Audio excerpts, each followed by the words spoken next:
குறுமுகில்களை சிறுமுகைகளில் யார் தூவினார்? மழை கொண்டு கவிதை தீட்டினார். இளம் பிறையின இதழிடையினில் யார் சூட்டினார்? சிரித்திடும் சிலையை காட்டினார்.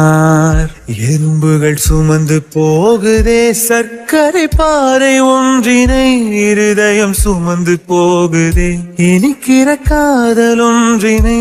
என் சின்ன நெஞ்சின் மீது இன்ப வாரமேற்றி வைத்ததார்.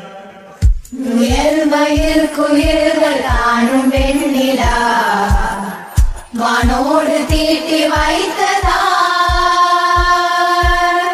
தரை இறங்கி வந்து ஆடுகின்றதே நிலாவை கூட்டி வந்ததா. கம்பன் சொல்ல வந்து ஆனால் கூச்சம் கொண்டு எழுதா ஓருவமை நீ. வர்ண